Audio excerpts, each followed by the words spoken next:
Hi everybody, welcome back to Living Traditions Homestead. My name is Sarah.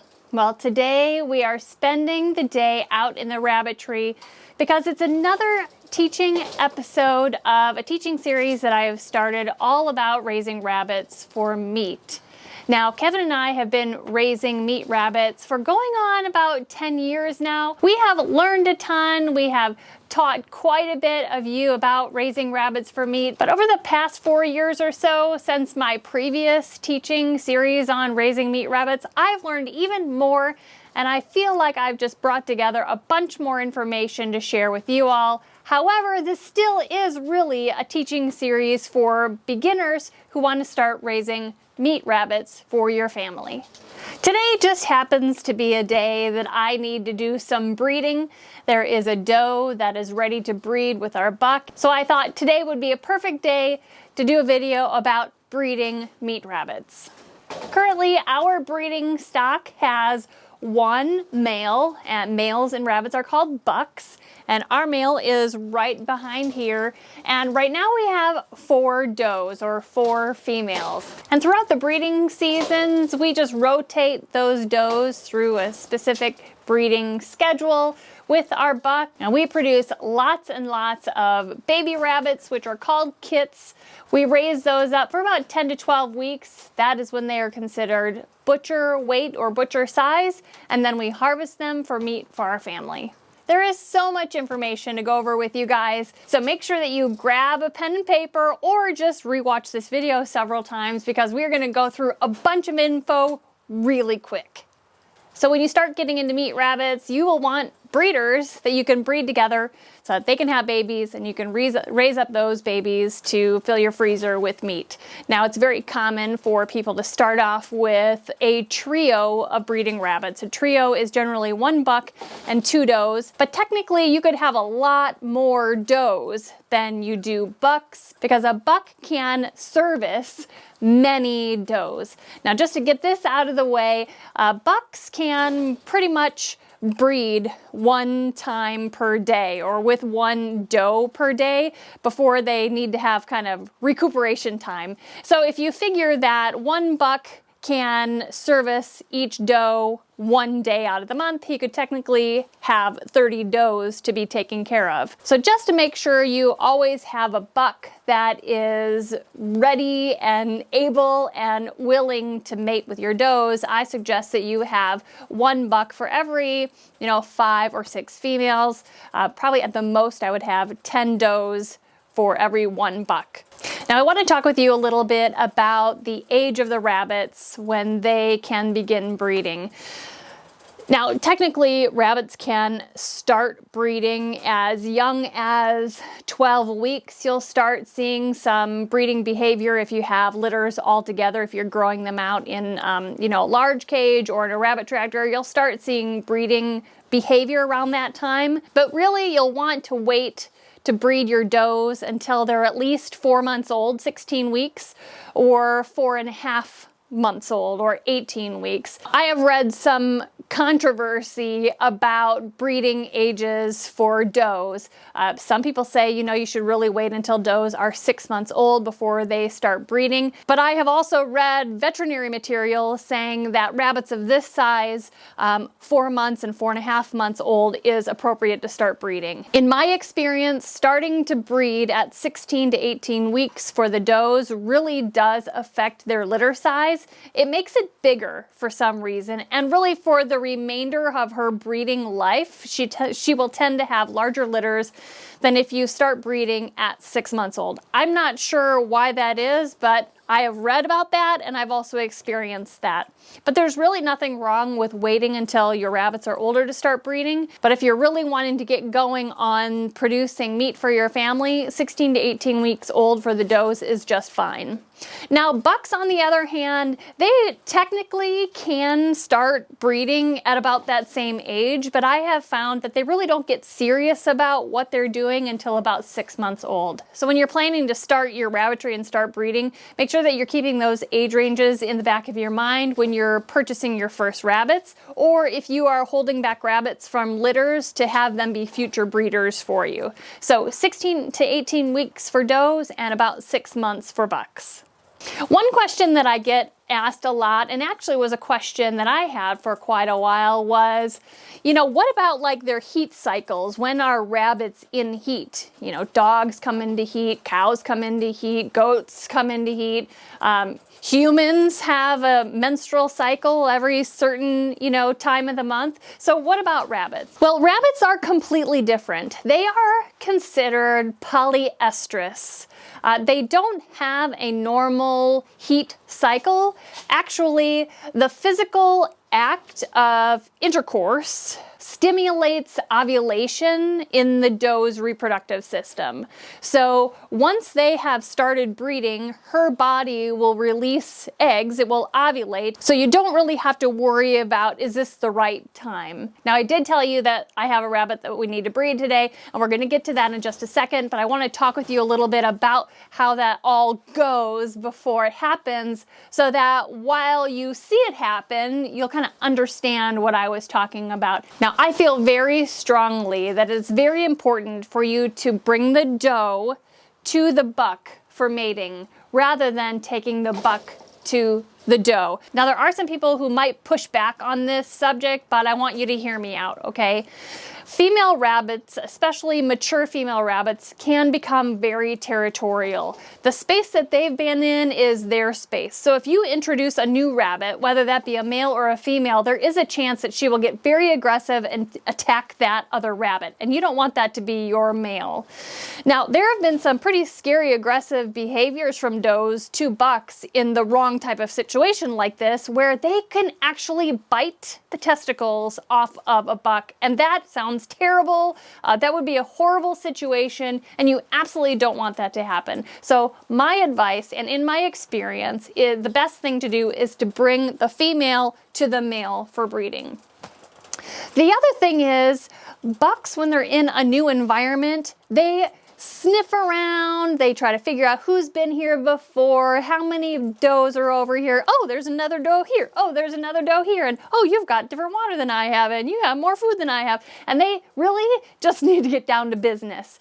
If you take the buck from his cage to her cage, he's going to spend the first 10 minutes or more figuring out what's going on around him rather than getting down to business, and that's really what we want to happen. I also feel that it's important to have the buck and the doe in kind of a smaller cage situation like we have here in these hanging cages than a larger cage like a rabbit tractor or a colony situation. It's just been my experience that a larger like rabbit tractor or something has too much space for the two of them to get away from each other, or for the doe to run around and the buck can't catch up with her and they can't do what they need to be doing.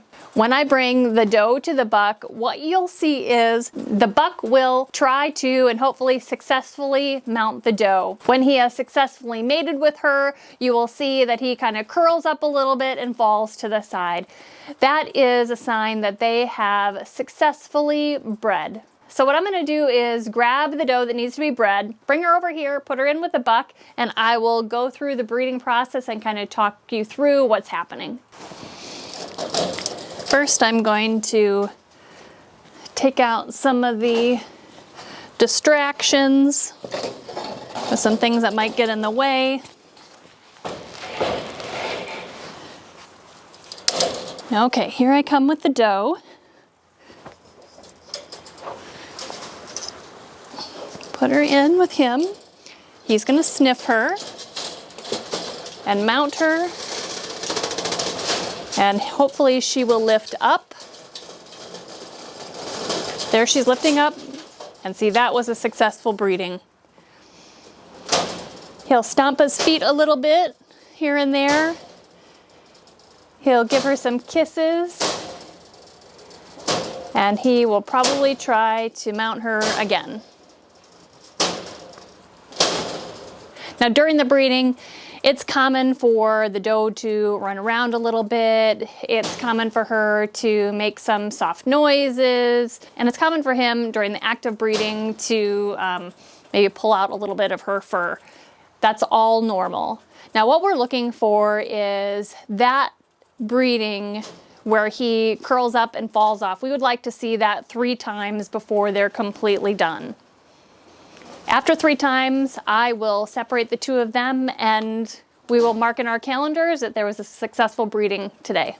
In my opinion, it is important for you to stick around and see that there are at least 2 successful breedings before you like go do other chores or something like that. And I really want you guys to know the behavior of your does before you decide whether or not you should leave at all. I'm confident with all of the does that I have right now that are of breeding age that I can see that this is successful, and then I can go about my day maybe for an hour or so and come back and assume that since I've seen the breeding happen twice, that a 3rd time also happened.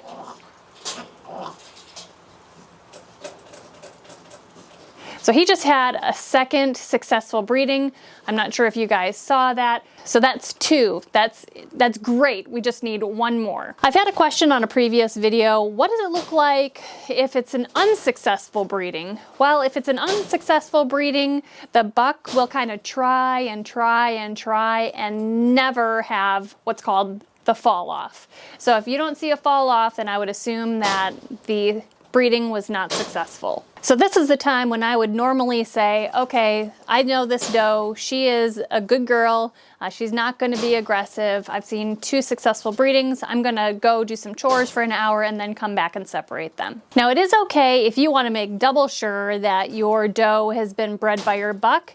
It would be okay for you to repeat this within like 24 hours again. So like if you wanted to do this, you saw 2 or 3 successful breedings, you could put her back in with him 12 hours later, no more than 24 hours later, you could do this all over again to make sure that she really got bred. The rabbit gestation period is anywhere from 28 to 31 days, and it really can range depending on the doe if it's day 28 or day 31. But if I haven't had kits, or if the doe hasn't had kits by day 35, that's when I go ahead and rebreed. Now on day 27 is when I give a nesting box. I think I used to recommend day 25, but over the course of the years, I have figured out that at day 25, that's not close enough. I've had a lot of does start using the nesting box as a litter box rather than getting it ready to have babies in. So now I put a nesting box in with them at day 27. Now I'm going to have another video all about the kits when they're born and all that kind of stuff. So we're not going to talk about that today, but I did want to let you know that day 27 is when you should put in your nesting box. Now I want to talk a little bit about intensive breeding and an intensive breeding schedule. And what that means is to breed kind of back to back the doe so that you can get quite a few litters out of her in a small amount of time, but also planning the opportunity for her to have time off or to have a break. The reason why we started doing intensive breedings originally was because when we first got meat rabbits, we lived in the Phoenix, Arizona area, and there was a really small window of time where it was safe for us to be breeding because of the heat. So we would do back-to-back intensive breeding, probably 3 to 4 litters in a row, and then we would let the does have a break for the entire summer. Now let me tell you kind of how the intensive breeding schedule works. So technically after a doe has her litter of kits, she can get pregnant again like 24 hours after she has those kits, but I don't think that it's a good idea for them to be bred so quickly. I think that they need to have opportunity to kind of heal and their bodies to recover. So my recommendation, if you're wanting to do some intensive breeding, is to wait until your kits are 2 weeks old, temporarily take her out of her cage to have a breeding session with the male, and then after she's bred and put her back in with her kits, who at that time would be 2 weeks old. Now, bear with me here for a second. Kits or the baby rabbits can be weaned at 5 weeks old. That seems young, but you guys, by 5 weeks old, they're eating you out of house and home. They know how to eat rabbit pellets, so don't feel like 5 weeks isn't long enough. It definitely is long enough, and by 5 weeks, mom is ready to be done with those kits. She's ready to wean them. So if you have bred her when her kits are 2 weeks old, and she has about a 30-day gestation period, so 4 weeks. If you've bred her at 2 weeks, take her babies away at 5 weeks. Then she'll have 1 week where her kits will be weaned. She can dry up her milk and have 1 week to prepare to have kits again. So I hope that makes sense. Breed when the kits are 2 weeks, wean the kits at 5 weeks, and then 1 more week after that, she'll have her kits. Now, we generally, at the most, will do that 3 times before we let the moms have a long extended break. Generally, that ends up being a break for the summer or a break during the coldest part of the winter. Now, I explained the reason why you would want to intensively breed because of weather, but I want to go over a little bit why you might want to take a break in the summer from breeding and in the winter from breeding. I think it's most important for you to take a break or have the does take a break from breeding in the summer, mainly because the heat of the summer is so hard on rabbits. Okay, they prefer cold weather. They're born with a fur coat on. So to live in a hot environment and have to be pregnant in a hot environment, you all know that I've had babies in the summer. I was pregnant in the middle of August in Phoenix. It was awful, okay, and I didn't wear a fur coat the entire time. So it's just really hard on the does. It's hard on the kits. They don't want to eat. They don't grow very quickly. And you know what else? The bucks go sterile at weather over 80 degrees. So really summertime is just better to take off of breeding altogether. Now in the winter, it's still very hard because the kits when they're born, they can't regulate their own body temperature. So the first 5 days, it's really critical that it not be super cold. So if you have winters that are super cold, there's a great chance that your kits that are born may freeze to death. And that is such a terrible thing to find in the morning, is part of a litter or all of a litter that has gotten too cold and have frozen to death overnight. So those are things to consider about when to breed, when not to breed, and a reason why maybe during the time of year that you can breed, you do some short-term intensive breeding. Well, little lady, you did your job. And mister, you did your job. So it's time for your guys' visit to be over.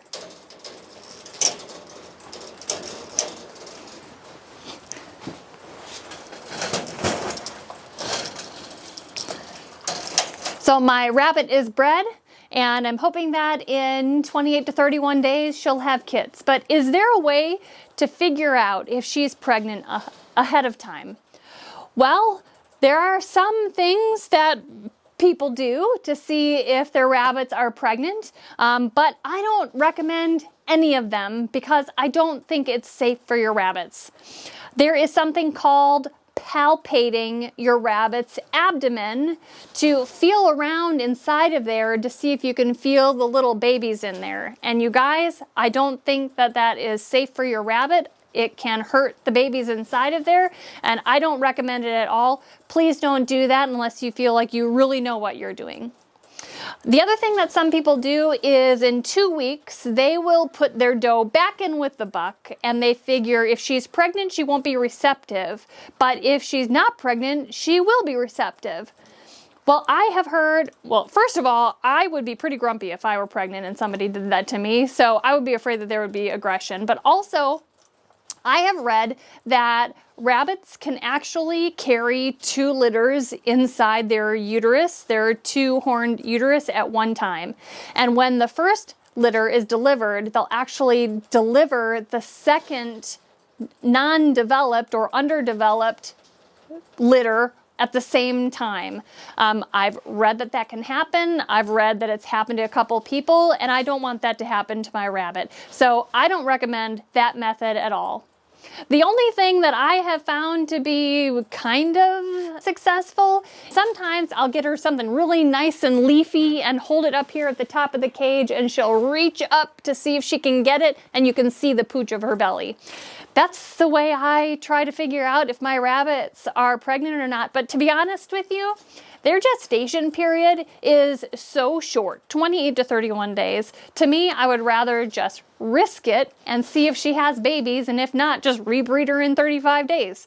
It's not that long of a wait, and I feel that that's just the safest way to go about it. At some point, you're going to want to move on from the breeding stock that you have, whether they're not doing a good job or they're getting old. So I want to talk about some of that. Now, how long do you keep your breeders? How old are they? And in our rabbitry, we generally keep does for about 2 years, but we really make that decision based on how well they're doing with their kits. If they're still having nice sized litters and they're still being great moms, making good nests, I'll just keep breeding her until she's maybe 2 or 3 years old before I replace her and hold back new does or find new breeding stock from another rabbitry. Now, bucks, on the other hand, I have found that they can continue doing a very good job for 3, 4, 5 years. It really all depends on the performance of your buck. And in general, just go by your comfort level of your breeding stock. If you feel like your does are still doing a great job at 3 years or even more, just keep them going. Sometimes it can be hard to really find a doe that does a fantastic job. So if you have one of those, hold on to her until she's not doing a good job anymore.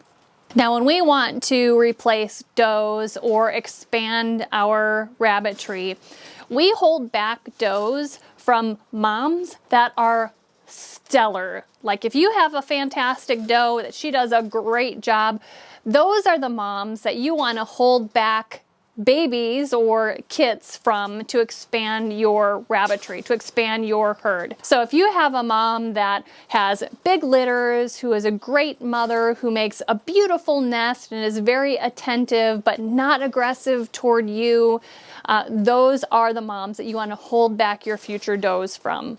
In my opinion, for meat rabbits, pedigree means nothing to me.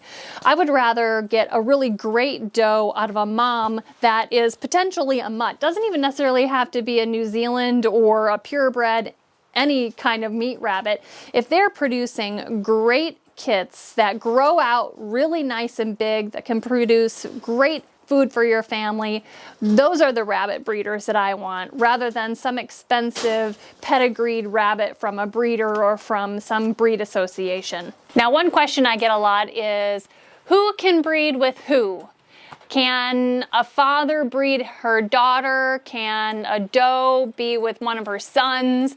Can sisters and brothers mate together? Well, the first thing I'm going to say about that is we're talking about meat rabbits and we're not dealing with pedigreed animals. So it's not quite as important to get everything perfect. But what is generally accepted is that most breeding is okay, but the standard protocol is that litter mates should not breed with each other. So if you have one litter from a fantastic mom, and if you're wanting to hold breeders back, either hold back the does or hold back the bucks, but not both. They shouldn't breed together. And really the main reason is that their genetics are going to be so close together, so similar, that any negative characteristics may be really magnified if those two breed together. So we don't want any bad breeding happening like that. We don't want things to happen that you guys aren't going to be happy with. So most breeding is okay, but the standard rule is litter mates should not breed with one another. Now, over the years, I've gotten a lot of emails, questions, comments in previous rabbit videos about breeding issues and what to do in those situations. And so I want to just take the last part of this video to talk about troubleshooting some breeding problems. It is not uncommon. Now, it's super sad, but it's not necessarily uncommon for the first litter of a doe to not go well. Sometimes she'll have the kits not in the nesting box and on the wire of the cage, or out in a rabbit tractor, and they just kind of get left there and don't survive. That is super sad, but it is common, especially for a first litter of a rabbit who's never had a litter before, or if it's been a long time since she's had babies, that first litter, sometimes that can happen. I definitely don't recommend that you give up on that doe. Definitely give her another try and maybe a third try before you remove her from your breeding stock. Similarly, it's a terrible situation when your rabbit has had a litter and you go out and she has either killed them all or eaten them. I know that sounds horrible and I don't even like talking about it, but it does occasionally happen. Nobody really knows why that happens. Some people say it's because she didn't feel safe, she didn't feel comfortable, she's just aggressive, and I don't think those things are necessarily true. I think it's just terrible that that happens once in a while. Again, don't give up on her if that happens once, but if that continues to happen, I would not have her part of my breeding herd. I would replace her and find a different breeder. Now, as far as breeding goes, I think the main culprit for unsuccessful breeding, either on the buck's side or the doe's side, is when rabbits are too fat. It's just easy to overfeed rabbits. They can eat a lot. They can eat too much. If you're seeing successful breeding behavior, but it's not resulting in kits in 28 or 31 days, it could be that your rabbits, either the buck or the doe, or both, are too fat. So it's really important to keep your breeders trim.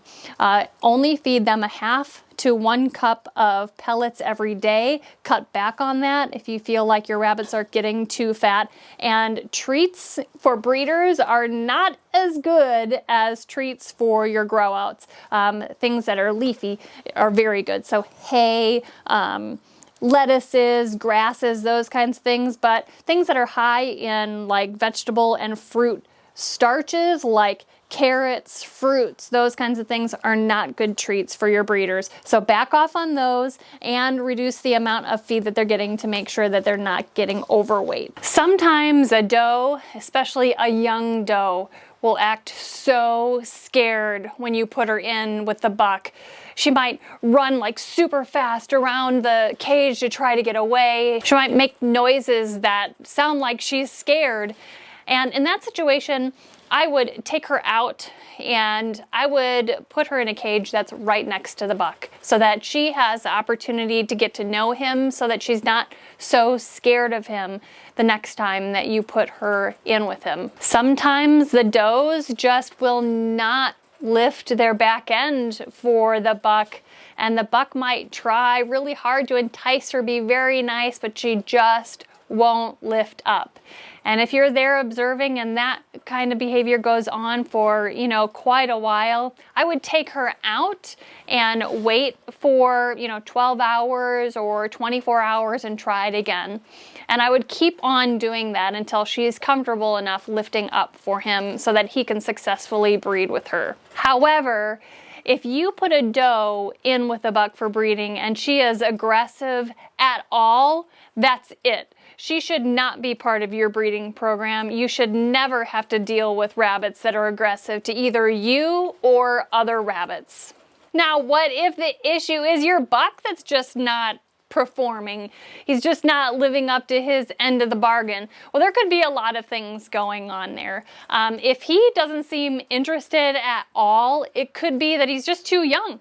He's just not mature enough. Maybe you need to wait a month and see if in a month or so he's gotten it together and realizes that he is a buck and he needs to be interested in the does that are put in with him. He could be like super distracted. So if you saw when I put the doe in with him beforehand, I took out his water, I took out the board that we have in there so they can get off the wire. I just remove all distractions so that he can really pay attention to what he's supposed to be doing. Sometimes the buck can just get like frustrated because the doe is just not receptive and he's kind of tired of trying. If he's trying and she's not lifting up, or she's running around in circles and he's trying to chase after her, after a while, if she's not receptive, he's just gonna give up. So in that situation, I would also separate the two of them, wait 12 hours or a few hours or until tomorrow and keep trying again. Well, that, you guys, was a ton of information about breeding rabbits for meat. I hope that you learned a lot. I hope that you are enjoying this teaching series. I plan to put out more videos about lots of other topics about raising meat rabbits, so I hope that you stick around for this teaching series. Hey, if you're enjoying our channel, make sure that you hit the subscribe button below. And also, if you're enjoying this series, make sure that you're sharing these videos on all your social media so that other people can learn about how to raise meat rabbits for their family. Until next time, guys, thank you so much for stopping by our homestead. Take care and God bless.